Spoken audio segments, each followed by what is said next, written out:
Tirupati Laddu issue what's happening in the state, and EO Anil Singhal garni transfer chesaru, and we understand a report was a recommendation was submitted by the CBI, let's say, to the government, but we also understand that there was no proper evidence which was substantiated along with the recommendation.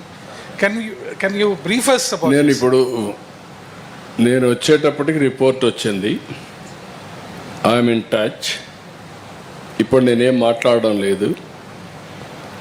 నేను ఆ రోజు కూడా చేసిన enquiry మీరు చూస్తే first time నేను రెండు ఆఫీసర్స్ని నేను ముఖ్యమంత్రి హోదాలో చేశాను. ఒక ఆఫీసర్ని నా సెక్రటరీని వేసుకున్నా.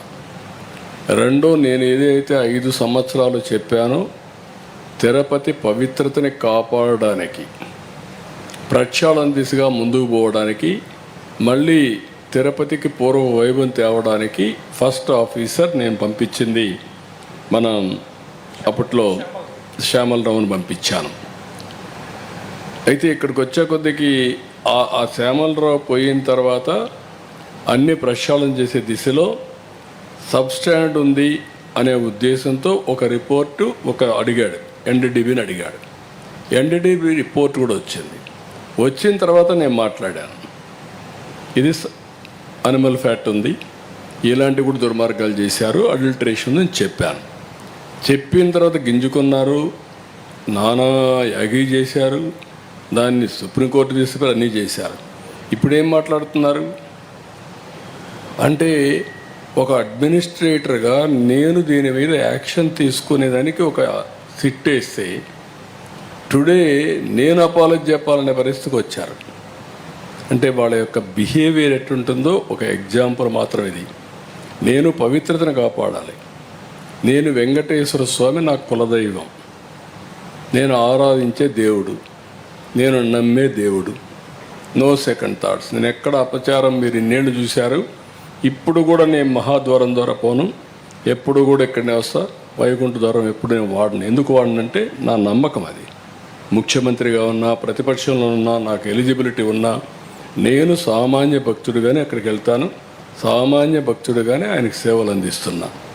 నేను అలాంటి కార్యక్రమాల్లో నేనుంటే వీళ్ళకు నమ్మకం లేకపోతే వదిలేయచ్చు.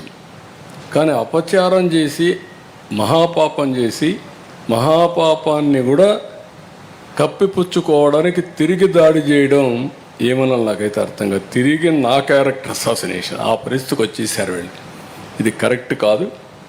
ఏదైనా సరే నేను, ఎందుకంటే వెంకటేశ్వర స్వామిని వీళ్ళు బజార్కి ఏడవాలనుకున్నారు, నాకు ఏడవాలని లేదు. ఆయన పవిత్రత నేను నమ్మేది. కలియుగ దేవుడు వెంకటేశ్వర స్వామి. వెంకటేశ్వర స్వామికి పవర్స్ ఉన్నాయి. ఆయన్ని కాపాడుకోవడమే కాకుండా మనల్ని కూడా కాపాడుతాడు. ఏ సమస్య అయినా సరే ఆయనే పరిష్కార మార్గానికి కూడా దోహదం చేస్తాడు, దారి చూపిస్తాడు. నేను ఎన్నోసార్లు చెప్పాను, వెంకటేశ్వర స్వామితో పెట్టుకున్న వాళ్ళకి ఇంకొక జన్మలో పనిష్మెంట్ కాదు, ఈ జన్మలోనే పనిష్మెంట్ ఉంటుంది. నా నమ్మకం. నేను చూసిన సంఘటనలు ఉన్నాయి. అందుకే మీకు కూడా చెప్తున్నా, ఎవరితోనా పెట్టుకోండి కానీ ఆయనతో పెట్టుకొని రాజకీయం చేయొద్దండి. సార్, సిట్ దర్యాప్తు కొనసాగుతుందా సార్? లేదు, ఇప్పుడు నేనేం మాట్లాడను, అన్ని విషయాలు మాట్లాడే చేస్తాను.